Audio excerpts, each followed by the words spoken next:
KPU RI menerima pendaftaran Gibran sebagai cawapres pada 25 Oktober 2023. Tapi KPU pada saat itu belum merevisi peraturan KPU, PKPU nomor 19 tahun 2003, yang menyatakan bahwa batas usia capres 40 tahun. Artinya tidak sah sebenarnya.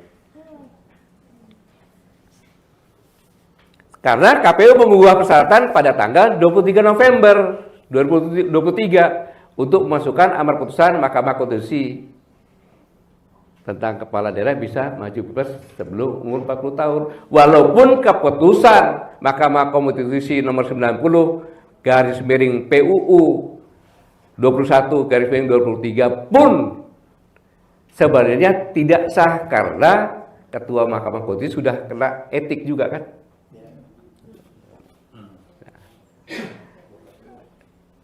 Dan seharusnya pada tanggal 28 Oktober dinyatakan tidak boleh daftar.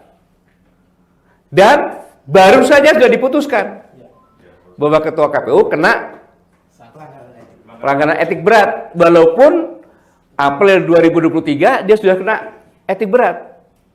Harusnya harus sudah bukan etik berat lagi. Sudah tidak boleh menjabat KPU kan.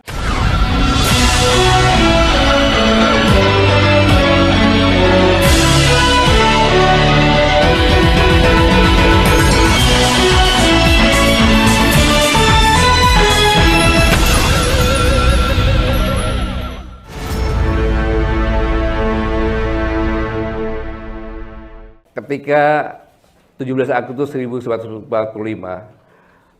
Bung Karno dan Bung Hatta mengatakan, kami bangsa Indonesia dengan ini menyatakan kemerdekaannya. Ini luar biasa, Pak. Luar biasa bahwa sebenarnya sejak berdirinya negara ini kita sudah berdemokrasi. Rakyat belum punya wilayah, belum punya pemerintahan, sudah menyatakan kami bangsa Indonesia dengan ini menyatakan kemerdekaan. Rakyat Indonesia loh itu. Gitu. Hal-hal yang mengenai pemindahan kekuasaan diserahkan dengan cara seksama dan tempo yang singkat-singkatnya. Maksudnya apa? Bahwa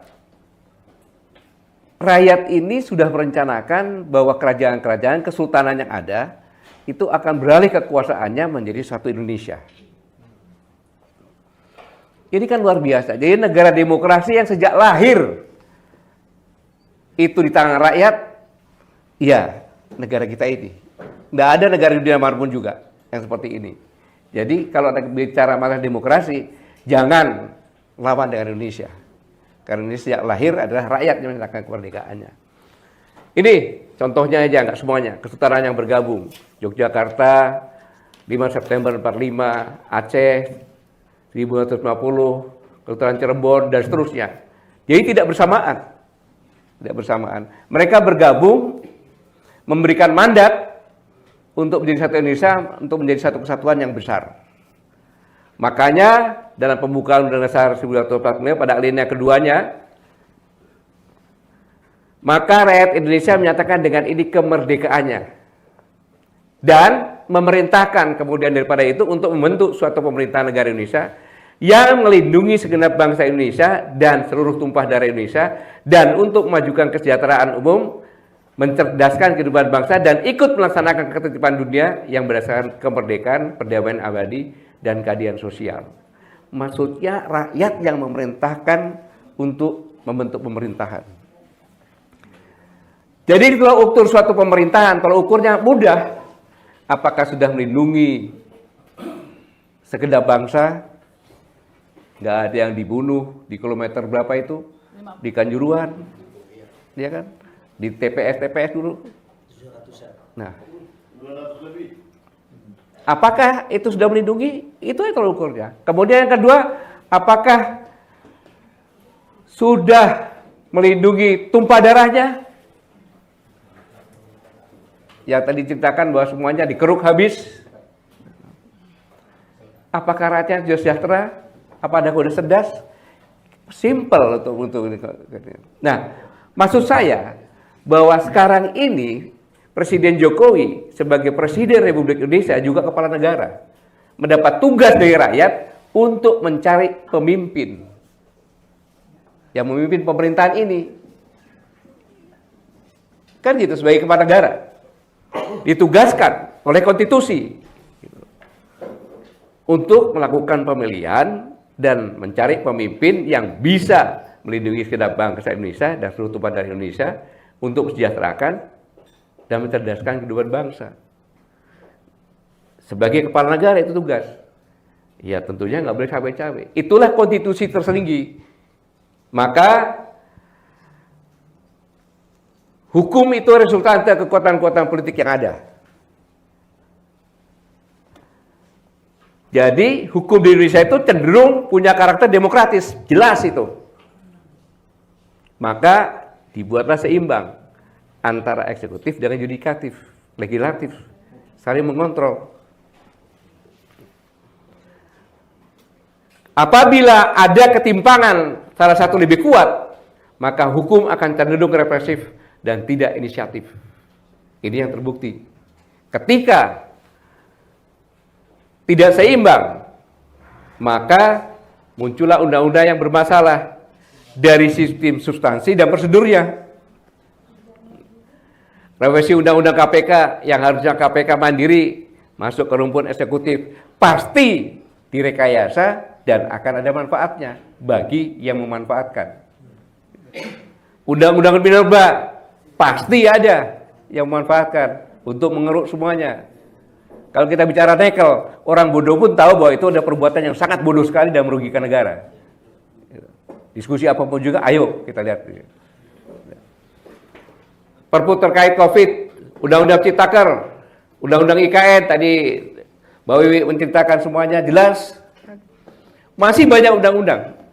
Itulah kalau tidak ada balance atau istana lebih kuat.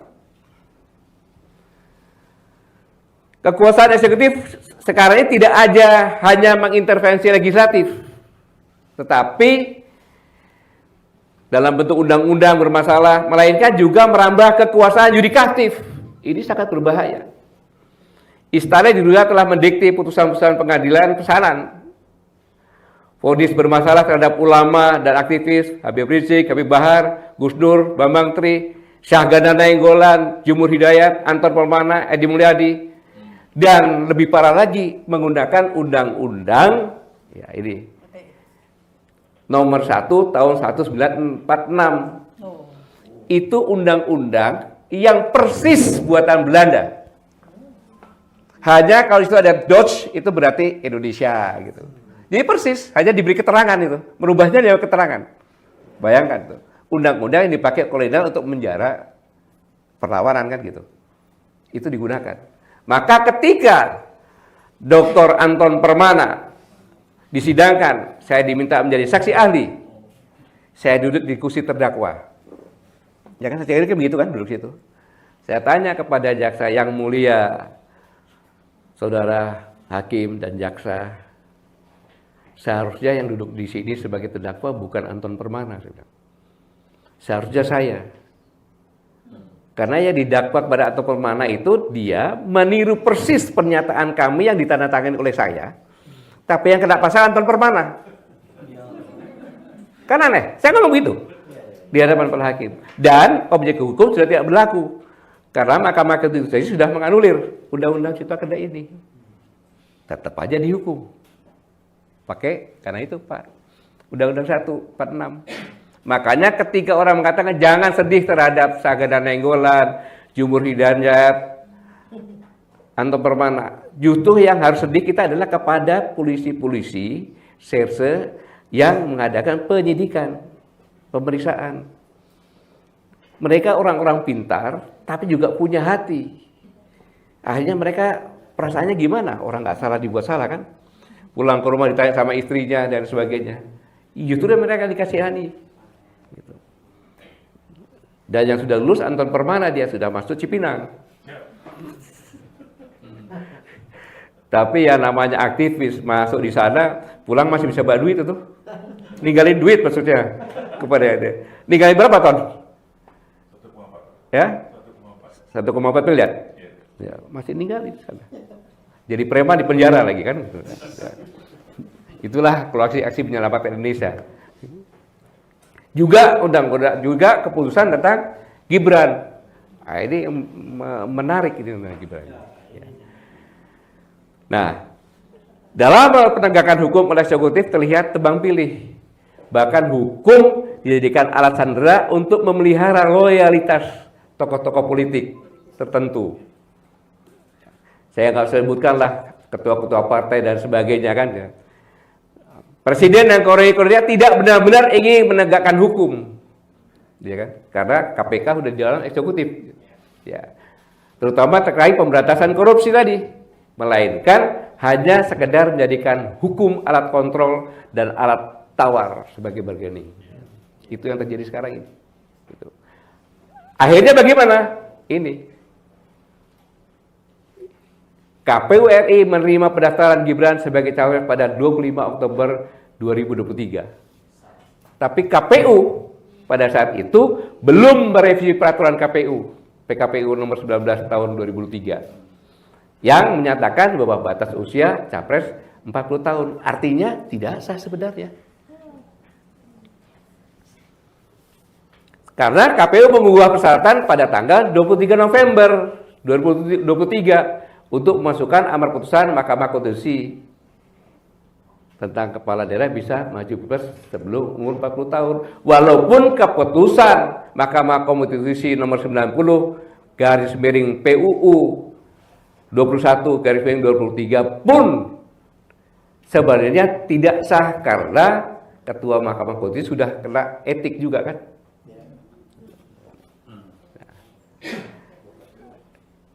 Dan seharusnya pada tanggal 28 Oktober dinyatakan tidak boleh daftar. Dan baru saja sudah diputuskan bahwa Ketua KPU kena pelanggaran etik berat. Walaupun April 2023 dia sudah kena etik berat. Harusnya dia menurunkan, harus sudah bukan etik berat lagi, sudah tidak boleh menjabat KPU kan. Artinya apa? Semua orang hukum mengakui bahwa Ketua KPU adalah salah dalam menerima pendaftaran Gibran karena aturannya belum dirubah. Berarti Gibran tidak sah. Tetapi saya katakan tadi bahwa semuanya sudah dibuat sedemikian rupa sandera. Semuanya kan. Maka semau-maunya saja. Ini kondisi hukum seperti ini. Yang katanya demokrasi, ya kan, semua untuk rakyat, pemerintah dibuat rakyat, tapi ini yang terjadi. Kompas hari ini baru saja Ketua KPU diputus langgar etik karena loloskan pencalonan Gibran. Iya, tadi yang sampaikan ini. Dan itu seharusnya sudah bukan lagi etik berat lagi. Harus sudah diputuskan sudah tidak jabat lagi karena pada saat 2023 dia mengadakan perjalanan dengan salah satu ketua partai yang mencalon ketua partai. Sudah iya kan? Peringatan keras kedua karena sebelumnya sudah ada. Iya. Ya sekarang ini harusnya sudah mundur. Tetapi karena semuanya tersandera, PKPU juga mungkin tersandera dengan putusan seperti ini, DKPP ya begini jadinya. Ya. Karena kalau kita lihat Arif Budiman dulu begitu ada peringatan keras langsung diberhentikan. Iya. Tahun 2010. Ini sudah peringatan yang keras, kemudian kalau sekali lagi diberhentikan. Ini nggak diberhentikan, peringatan keras lagi. Artinya ketika nanti selesai tanggal 14, KPU menyampaikan bahwa yang menang paslon tertentu seluruh dia, walaupun itu salah, toh diberhentikan nggak ada masalah, sudah keluar. Gitu. Kan begitu. Dia membuat kesalahan lagi, nggak ada masalah, tapi tetap berlaku. Kayak keputusan Mahkamah Konstitusi kan itu. Namanya saja peringatan, tapi nggak keras-keras banget ternyata ya. Bukan gitu. Sudah diperingatkan keras, tidak boleh melanggar. Apabila melanggar, diputuskan keluar kan. Tapi sekarang melanggar lagi, diberikan peringatan keras lagi. Berarti apa yang bisa kita harapkan dengan Ketua KPU seperti ini? Kalau dia melanggar lagi dengan keputusan, kan ya bahaya. Kalau dia melanggar lagi dengan keputusan, sebenarnya bukan pemenang, tapi diputuskan sebagai pemenang. Pasti dia coba dicopot kan, nggak ada masalah. Tetapi biasanya, kalau sudah diputusan, nggak bisa diulangi lagi. Terus apa yang bisa kita harapkan dari ini? Nggak masalah dicopot, yang penting tujuannya sudah terlaksana. Ini yang harus sama-sama seluruh rakyat Indonesia menyimak benar ini. Untuk apa kita capek-capek kalau seperti ini? Inilah sebenarnya sekarang sedang terjadi. Barusan ini Tuhan baik sama saya, Allah baik sama saya. Sebelum saya bicara, saya dibekali itu tadi. Keputusan tadi. Ya. Ini sangat luar biasa. Oleh sebab itu, karena keperhatian yang mendalam terhadap tindakan sejumlah penyelenggara negara di berbagai lini tingkat dan penyimpangan yang sangat luar biasa, ya kan, dari moral-moral demokrasi, kerakyatan, dan sosial, pelanggaran etik di Mahkamah Konstitusi, ya kan, itu pun seorang profesor yang sangat memalukan, kan gitu. Itu, mohon maaf saja ini, saya bilang gitu. Aparat penegak hukum dalam berbagai demokrasi perwakilan sedang berjalan menyatakan kontradiktif kebenaran presiden tentang keterlibatan pejabat publik. Pejabat publik boleh berpihak. Apakah tidak sadar ketika mengumpulkan semua pejabat-pejabat TNI Polri yang mengatakan TNI Polri harus netral? Kan? Belum begitu lama, tapi itu sudah suatu kebiasaan, biasa saja ya gitu.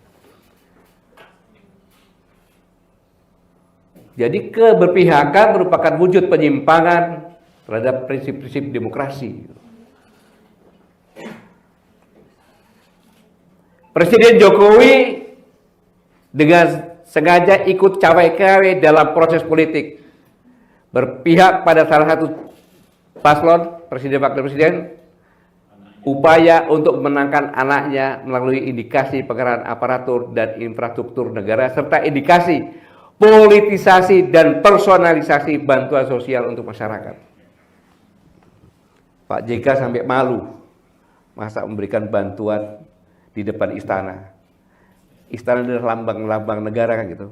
Sama aja kita publikasi, bantu dong Indonesia, rakyat Indonesia masih miskin, banyak yang perlu bantuan sosial, kan begitu bahasanya. Kalau saya tersinggung seperti itu. Presiden Jokowi justru menunjukkan bentuk-bentuk penyimpangan pada prinsip-prinsip dan moral demokrasi kerakyatan dan keadilan sosial yang merupakan esensi dari nilai-nilai Pancasila sendiri tadi. Untuk itu, maka apa akibatnya? Hancur tatanan hukum dan demokrasi. Hilang etika bernegara bermasyarakat, terutama korupsi, nepotisme, yang telah menghancurkan kemanusiaan serta merampas akses keadilan pada kelompok-kelompok miskin terhadap berbagai hak yang berkaitan dengan kelayakan hidup, seperti yang disampaikan Prof. Didi tadi, yang luar biasa. Keserakahan atas nama pembangunan tanpa naskah akademik, Mbak Wiwi tadi menyampaikan tentang IKN, yang berbasis data tanpa kewarasan akal budi dan kendali nafsu serakah, telah menyebabkan semakin punahnya sumber daya alam, hutan, air, kekayaan di bawah tanah dan laut, musnah semuanya. Dan sebenarnya ini adalah yang harus kita pelihara untuk mewariskan kepada anak cucu kita. Sudah dihabiskan ini semuanya. Berdasarkan kondisi seperti ini, maka pemilu 2024 berada dalam situasi politik yang sedang tidak baik-baik saja, mengalami ancaman yang sangat serius, mengakali dan memperkosa undang-undang. Sehingga saya terima kasih kepada generasi muda ITMI yang dengan diam-diam, dengan smart, melakukan survei di Pulau Sumatera, yang hasilnya sangat menakutkan, bahwa 85,2% dari hasil survei setuju bila terjadi kecurangan, cawe-cawe dari instansi pemerintah TNI Polri, maka berbagai provinsi di Sumatera akan menarik mandat atau akan merdeka. Iya. Ini bukan ecek-ecek surveinya. Makanya saya begitu tahu seperti ini diundang, walaupun tadi saya meeting, saya bilang saya jam 2:04 baru bisa hadir di sini, baru bisa bergerak ke sini. Saya harus hadir.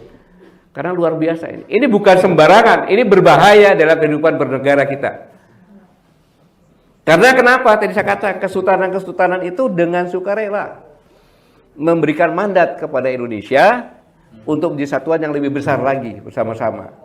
Bahkan Rio memberikan uang, Aceh memberikan pesawat, Ketika dia dicederai bukan untuk kesatuan yang besar, tapi untuk hanya sebuah keluarga, marahlah mereka.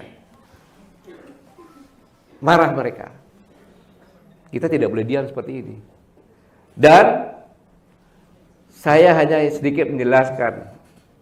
Banyak orang mengatakan pernyataan dari UI, dari UGM yang negatif.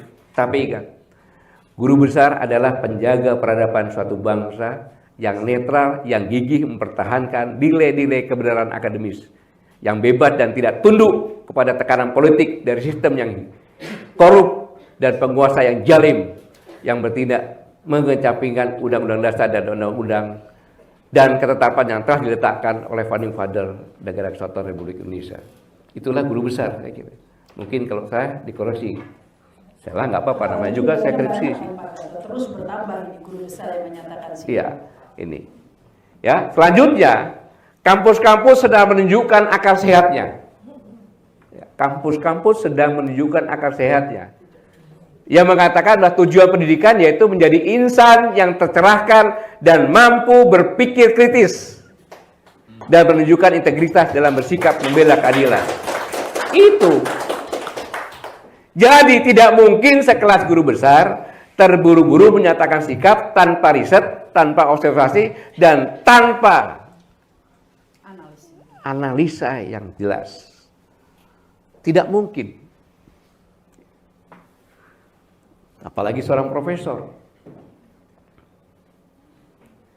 Tidaklah mungkin orang yang terpelajar menutup mata atas ketidakadilan dan kesewenangan dalam proses mulusnya Gibran menjadi cawapres.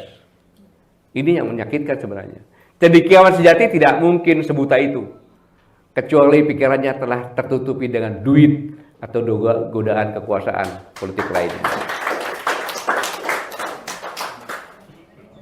Ya, kalau ada profesor yang tidak peka, ya pasti dia karena duit atau godaan kekuasaan. Udah itu aja. Nggak usah didiskusikan itu, udah fakta itu. Dan bukan hanya cendekiawan, ulama juga ada seperti itu. Bukan hanya ulama, TNI Polri pun ada seperti itu. Gitu. Pemilu 2024 berada dalam situasi politik yang sedang tidak baik-baik saja, mengalami ancaman yang sangat serius, mengakali dan memperkosa undang-undang, dan hasil survei berbagai provinsi Sumatera akan meraih mandat merdeka. Lalu, semua guru besar, profesor, cendekiawan mengatakan kami cemas kegentingan saat ini akan menghancurkan masa depan bangsa kita dan Indonesia kita. Semuanya cemas. Untuk itu maka 29 universitas telah bergerak. Saya ulangi, 29 universitas telah bergerak yang didahului oleh UGM. Mengapa UGM? Awalnya UGM dengan bangga bahwa kami punya presiden lulusan UGM, walaupun masih diragukan, ya kan? Ya, kami punya guru besar politik, praktik profesor praktiktor, kan gitu. Iya. Tapi terakhir mereka malu ketika ketua BEM-nya Gibran mengatakan bahwa lulusan UGM yang paling memalukan adalah Jokowi. Iya. Seorang anak muda ketua BEM UGM, akhirnya para profesor besar bangkit. Kami malu, maka menyuarakan pertama kali. Ke-29 universitas telah bergerak menyuarakan agar pemerintah Jokowi netral, hilangkan politik dinasti, jaga demokrasi, dan selamatkan negeri ini. Dari universitas seperti itu. UGM tanggal 31 Januari 2024, UI 1 Februari 2024, dan Universitas Khairul Ternate 1 Februari 2024, dan UI 2 Februari 2024. Dan profesor ini sebelah kiri saya pakai toga bersama-sama di sana. Tepuk tangan dulu untuk beliau. Pakai toga UI. Karena UI adalah kampus perjuangan. Saya sebutkan semua terlalu panjang nanti itu, lengkap saya semuanya. Persatuan Gereja Indonesia juga tuh, lengkap semuanya. Tambah ITB hari ini, Pak. Ya? ITB. ITB, 30 ITB. Kalau UI udah ITB sudah selesai itu. ISP yang belum. Ya, Inci ISMI yang belum. Sekarang ini ISMI nih.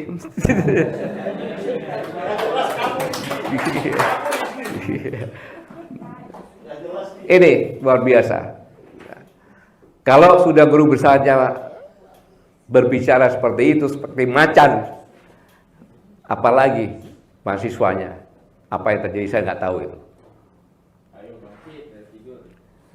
Kampus, ini saya akumulasi dari 29 universitas, harus menjadi mata air bagi masyarakat.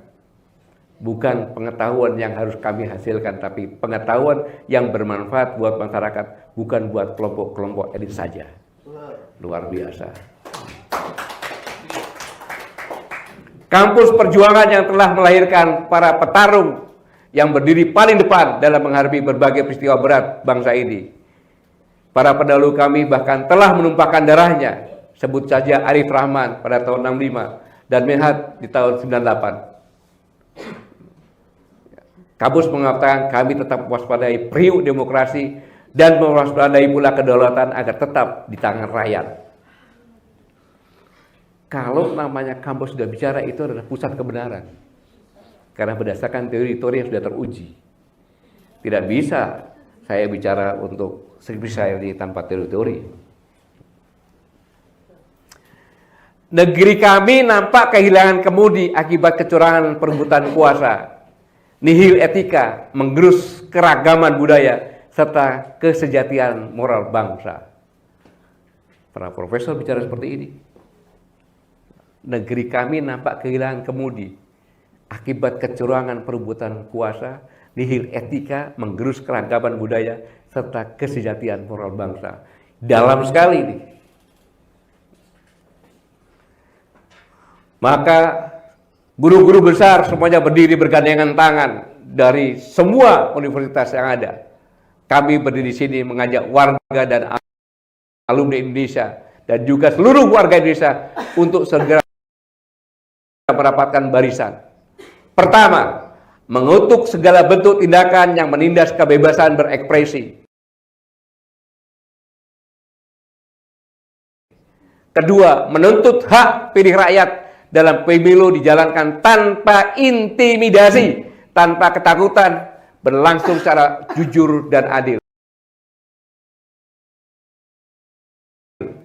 Yang ketiga, menuntut agar semua aparatur negara, pejabat pemerintah, TNI dan Polri bebas dari paksaan untuk memenangkan salah satu paslon. Keempat, menyerukan agar semua perguruan tinggi di seluruh tanah air mengawasi dan mengawal secara ketat pelaksanaan pemungutan suara. Di sini saya ingin bicara tentang TNI dan Polri sesuai pesanan. Kampus-kampus sedang menunjukkan akar sehatnya. Saya ingatkan TNI dan Polri, semua prajurit TNI dan Bayangkara, kampus-kampus sedang menunjukkan akar sehatnya. Mengatakan tujuan pendidikan yaitu menjadi insan yang tercerahkan dan mampu berpikiran kritis. Menunjukkan integritas dalam bersikap membela keadilan. Kampus-kampus ini yang tidak disumpah. Saya ingatkan, tidaklah mungkin sekelas guru besar terburu-buru menyatakan sikap tanpa riset, observasi, dan analisa yang jelas.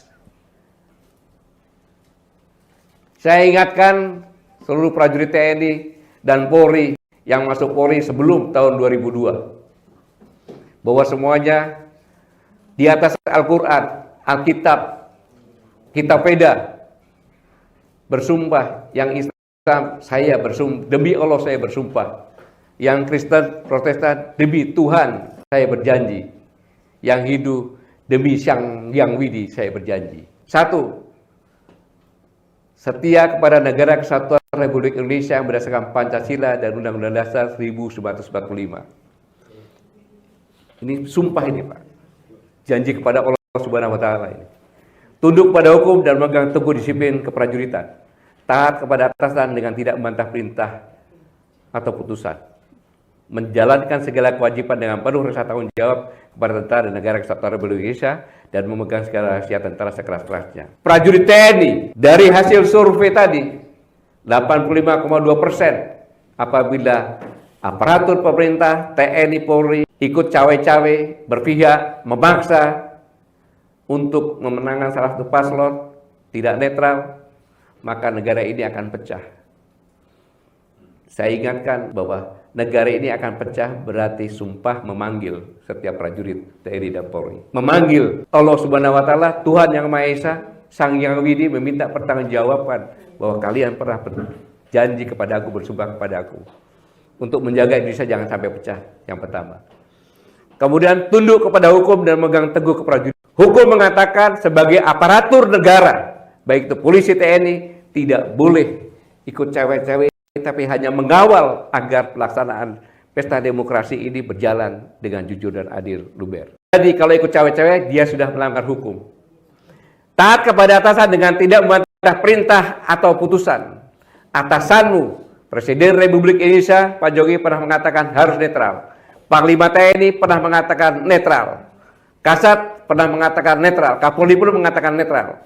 Sehingga apabila kamu tidak netral, berarti kamu adalah melanggar sumpah dan tidak menjalankan kewajiban dengan menaruh rasa tanggung jawab kepada kita dan negara Indonesia. Langgar sumpah, saya tidak tahu apa yang terjadi. Tetapi yang jelas, kalau prajurit TNI dan Polri yang lulusan, khususnya Polri yang lulusan sebelum tahun 2002, siapapun juga, maka yang ikut cawe-cawe karena akan menyebabkan disintegrasi bangsa dan sebagian merdeka, maka patut dikatakan mau itu TNI, mau itu Polri, apapun negara, dia adalah pengkhianat negara. Saya sebagai mantan Panglima TNI mengingatkan anak-anak saya, mengingatkan adik-adik saya, kamu harus selamat dunia dan akhirat. Karena seorang prajurit TNI itu sejak awal secara Islam sudah disiapkan untuk jihad fisabilillah. Anak tunggal tidak boleh ikut. Diperiksa kesehatannya, dilatih, dididik, dipersiapkan, dan disumpah untuk negara. Maka ketika prajurit-prajurit melaksanakan tugas, gugur, tidak ada yang gugur dengan menangis. Paling sebelum napas terakhir, saya titip anak-anak dari istri saya. Tidak pernah, karena dia sudah tahu bahwa dia tidak sia-sia untuk negara dan dia mati syahid. Setiap orang yang berangkat tugas, mereka sadar ketika ibu menangis melahirkan kamu, semua orang sekelilingmu tertawa. Ketika kau gugur, orang lain menangis, kau tertawa. Tidak tahu aja saya enak sekarang ini. Itulah prajurit TNI. Maka kalau dia mengkhianati negara, itu adalah sampah negara ini. Saya ulangi. Rakyat Indonesia dimanapun berada, ketika melihat ada Babinsa, dan Ramil, dan Dandim, dan Rem, Pangdam, Kasat, Panglima TNI tidak netral, sampaikan dia pengkhianat negara dan sampah. Tidak usah ragu-ragu, karena orang yang melanggar sumpah dari Tuhan tidak bisa dipercaya. Kalau Babinsa diperintahkan oleh Dara Remil untuk tidak netral, sampaikan, komandan itu tidak benar, komandan. Sama Tuhan aja tidak takut, memperalat saya lagi. Ketika Dara Remil diperintahkan oleh Dandim, mengatakan, kamu harus ikut cawe-cawe, harus menekan rakyat, sampaikan. Dandim, Anda bukan manusia normal. Kamu pernah bersumpah bukan beragama. Apa bedanya dengan PKI? Sampah. Karena kalau kamu tututin, kamu pun berarti lebih takut dengan Dandim daripada Tuhan. Demikian pula Dandim.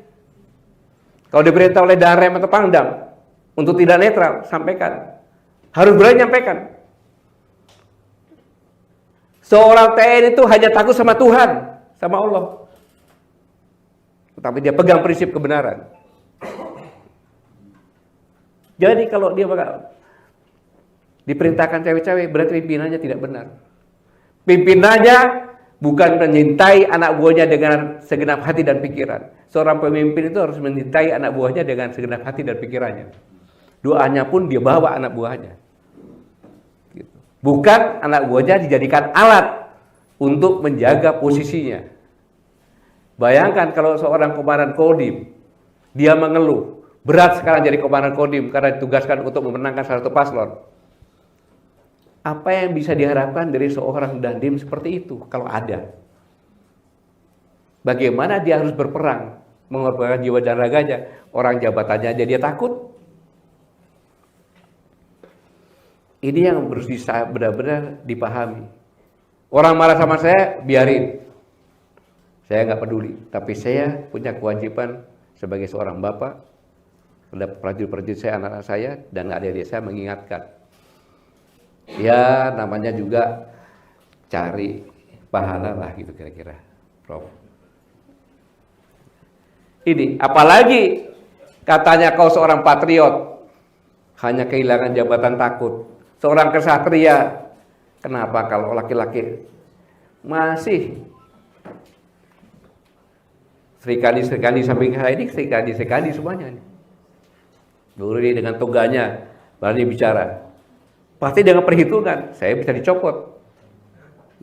Tetapi lebih mencintai negaranya daripada itu. Sarinya berita nih, cerita. Ya. Serikandi pemberani. Karena berpikir bahwa itu yang harus saya lakukan untuk melindungi rakyat saya. Mbak Wiwi sama ini, di mana-mana seperti itu. Ya. Profesor ini, jangan takut. Kalau tidak, kasihan anak cucu kita. Dia tinggal di sini bukan jadi tuan, jadi pembantu. Mau dokter juga jadi pembantu. Bahaya. Apalagi kalau kita lapor wajib TNI, bersikap ramah tamah, mengintimidasi syarat, ramah-ramah gimana? Sopan santun, mengintimidasi bagaimana sopan santun? Menjadi kehormatan mata gimana memaksa untuk paslon? Menjadi contoh teladan sikap persaudaranya, sikap apa? Ini yang sangat saya ingatkan untuk prajurit TNI. Saudara-saudara sekalian, para cendekiawan yang selama ini senantiasa menimbang dan memperhitungkan momentum yang tepat untuk menyatakan sikap. Bukan sekedar oportunis menunggu bagi-bagi jatah politik, apalagi menjadi pelacur politik. Saya yakin masih sangat banyak cendekiawan yang berintegritas. Pertanyaannya adalah ketika profesor, guru besar berbicara dengan gagah berani, menyampaikan pendapat yang benar dengan situasi yang terkini. Sebagai abdi negara dan pelindung kedaulatan negeri ini, di manakah kau TNI dan Polri? Saya mengatakan saya gagal dalam mewariskan moral dan etika. Karena ketika profesor guru besar dengan gagah berani mengatakan itu, pertanyaan dari rakyat sebagai abdi negara pelindung kedaulatan negeri ini, di manakah di kota TNI Polri ketika bangsa ini akan tercabik-cabik, terintegrasi? Ini pertanyaan yang sangat mendalam dari rakyat yang perlu saya sampaikan. Malu para guru besar yang tidak pernah pegang senjata, tidak pernah sumpah, tidak pernah dilatih dengan gagah berani, benar seperti itu. Nah, TNI Polri yang dilatih sampai sekarang masih diam. Padahal negeri ini sedang tidak baik-baik saja dan akan tercabik-cabik. Demokrasi dimanipulasi yang dirancang secara sistematis dan dipertontonkan secara kasat mata oleh Jokowi untuk melanggengkan kekuasaan dan membangun politik dinasti. Ini fakta. Maka titik krusial demokrasi di Indonesia saat ini sudah kehilangan jati dirinya. Demokrasi yang dibangun di era reformasi telah terpatahkan, bahkan berakibat disintegrasi bangsa. Kini saya di sini duduk bersama-sama ISPI bersuara dan berdoa untuk Presiden Jokowi beserta seluruh kelompok kepentingannya agar tolong membuka hati dan cakrawala terhadap dampak potensi kecurangan bagi keberlanjutan negara kesatuan Republik Indonesia. Untuk itulah saya ada di sini. Semoga beliau-beliau mendengar semuanya dan segera sadar. Kalau tidak sadar, ingat, dampak potensial kecurangan kalau terjadi kecurangan pemilu dan intervensi cawe-cawe dari kepala desa, camat, wali kota, bupati, gubernur, TNI, Polri, KPU, Bawaslu, para menteri hingga presiden, maka beberapa provinsi di Sumatera akan merdeka. Karena pemilu curang akan menjadi pintu politik dinasti keluarga dan penyebab disintegrasi bangsa. Maka kalau tidak sadar, lawan politik dinasti keluarga pengkhianat negara ini. Kita harus berani. Para pendahulu kita mengorbankan air mata, tenaga, pikiran, darah, nyawa untuk mewariskan kemerdekaan ini. Bukan untuk satu keluarga. Saya pikir itu saja yang perlu saya sampaikan. Mudah-mudahan skripsi saya diterima dan tidak ditegur. Dan apabila ada kesalahan-kesalahan, karena ini skripsi yang mengajarkan profesor-profesor kiri kanan saya yang bertanggung jawab. Semoga Allah Subhanahu wa Ta'ala, Tuhan Yang Maha Esa, membimbing kita semuanya, membuat kita bangkit dan berbuat hanya untuk negara kesatuan Republik Indonesia yang sangat-sangat kita cintai bersama, dan kita menyiapkan semuanya untuk anak cucu kita, generasi muda kita yang akan mengembangkan tampuk pimpinan yang akan datang. Terima kasih. Wassalamualaikum warahmatullahi wabarakatuh.